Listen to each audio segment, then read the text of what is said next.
Hi, this is KV, and this is the moon phase report for Aries. So, okay, this might be kind of a sad time right now.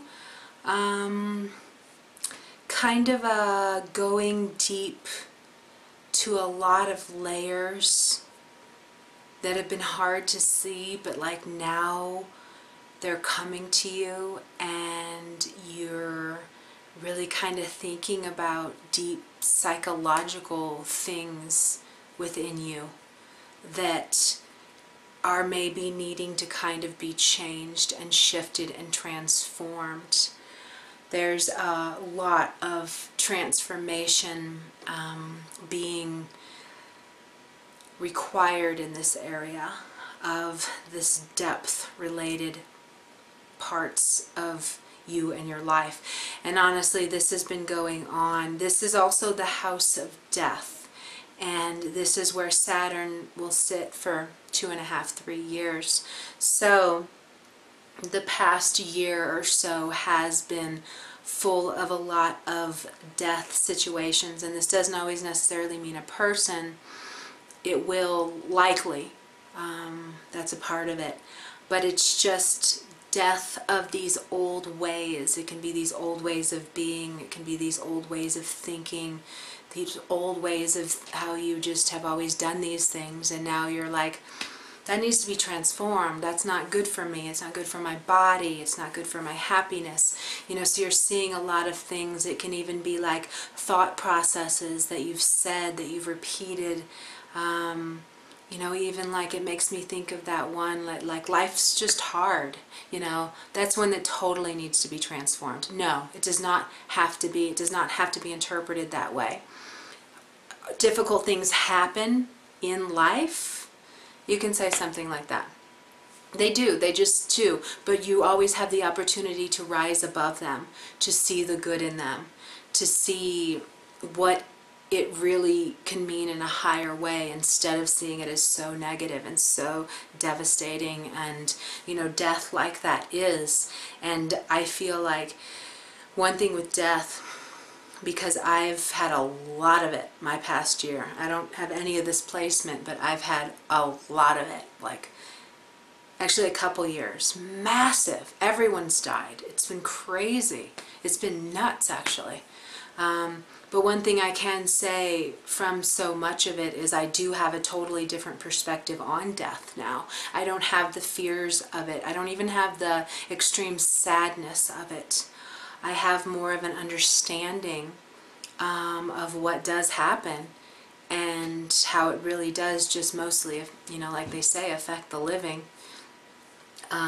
But that it's kind of a beautiful thing that happens, and where they go to, and how you do get to have even more of a relationship with them when they cross over, believe it or not.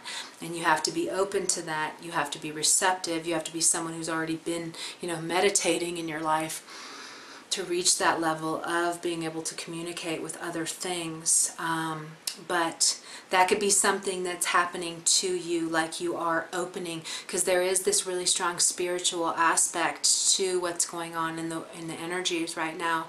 So it can even be that you are transforming an old limited way of how you dealt with things like death, and how you now can understand connecting with spirit, connecting with people who've crossed over. Maybe they've even been showing up and like doing little things. Like, I have to say this one, and I think it is so cute, and I've never in my life had this happen ever, but I know, I fortunately live in Santa Fe, New Mexico, so I can talk about this to anybody and nobody bats an eye. This is not mainstream America here, you know, and then most of my friends are in San Francisco, so I can just talk to them about it too, and nobody bats an eye. I tend to always surround myself, I live in progressive places, and I surround myself with progressive people. I'm not into fear-based, limited. I think there's a lot more than we know about right here. But, so anyway, my father died, you know, 2 or 3 weeks ago, and he was a really big pot smoker, which is why his name was Smokey, which I love pot too, but I can't even have it in the house because I love it that much. I would get nothing done. You would never be seeing these. They would never have happened if I had pot here because I love it that much. But anyway, so I had, it was right after he died, and I had gone into town or something. Maybe I'd gone out on a hike. I can't remember what, but I came home, and right on my computer, right on my laptop, you know, right by the mouse thing, there was a little, now what are those even called? I can't even think of, well, a joint when it's only the little last part of it. Like, isn't there a name for that? I'm so like out of the pot world, I can't even think of it. Roach! There was a little roach, right? I was like, oh my gosh, oh my gosh, like, because nobody else lives here.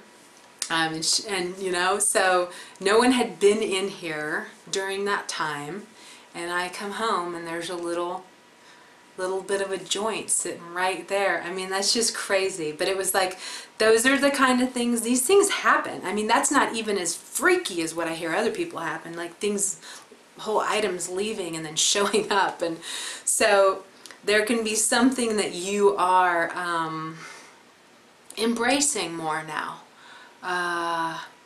Embracing. And that made me think too, I want to recommend a book because it just came to me. It's called Embracing the Light by Betty Eady. I never remember things. That's where it's really crazy that just came to me. But that just came to me that might be a book you need to read. It's the most beautiful book. Oh my gosh. I remember it fell in my lap when I lived in Oakland like 8 years ago. And I passed it to all these people to read, and then I had them sign it just show that they read it. But it's about crossing over, and it's about what happens when we die. And I should read it again. I only read it that one time, but I was so touched by it. But you might want to read that too. Just, there's something that you are embracing, an expansiveness of the death process, of how to deal with it, of connecting with spirit to maybe deal with it. And this could be changing your whole life. It could too be there's something with your value system that is changing. And you know, that's too, when you do embrace a spiritual life, your value system changes. You know, it does go much on a higher octave when you become spiritual and not just talking the talk, but walking the talk, and really being in check about how you treat people, how you talk to people, no matter who they are. You know, clerks, people in cars, strangers on the street. So, you know, that does change your value system when you do embrace this more honoring, earth honoring, human honoring, life breathing honoring of all that is here. So there can be something, there's an energy in you that's pushing you to elevate your value system.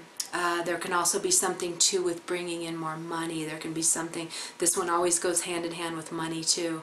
So it could be something where you're wanting to be bringing in more money. It can also be something, I mean, there's so many layers of these. Sometimes it's hard to narrow down what to talk about. But this one also too definitely can have something related to your hands. So there could even be like this,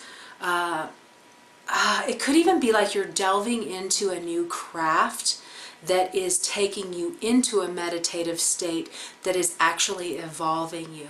Because when you're working on your craft, when you're doing it, you do go to this other energetic level. You know, you're on the peace vibe when you're creating art. So it could be that because you're doing this new thing with your hands and making the time for it, you're putting yourself in this meditative state that is actually raising your vibration and opening you to other things in life that before you would have been closed down and shut down to. And now you're going to be more open and liberated by them. So that's pretty cool, huh? That's way wicked awesome. So I think we're going to stop there. This will be your full moon eclipse reading. And I will see you back for the solar eclipse. We're going to be on the same kind of lines for the solar eclipse because everything is still in the same houses, except that the moon will be down in this house of values and leaving the one that's making you look at the death aspect. We'll kind of step away from that transformation aspect, and we'll come back into the point of starting something new and really like taking those first steps into this new thing that you want to be bringing into your life to add more value and to feel like life's more valuable. Because that's one thing too that death always does. It always opens us to how valuable our people are, life is, what we have now. I mean, you lose something and you appreciate what you do have through that process. So there's some healing work going on big time with you, and just sit with it, love it, write it. Also do write your stuff if you're not around people that you can share this kind of esoteric, metaphysical, odd, kooky, or would that people, these two people called me woo-woo, this woo-woo kind of stuff that's actually ahead of the times and more high vibrating than the mainstream junk that's dense. So you can laugh at it, but all these things that people laughed at, they embrace a decade later. How many people laughed at and called John Lennon a fool? And, you know, that's crazy. And now they're all like, namaste, one love. Like, good God. Okay, but anyway, so that's that. I will see you for the new moon. You have a beautiful full moon. Be gentle with yourself. Be honest with yourself. And I'll see you soon. Bye.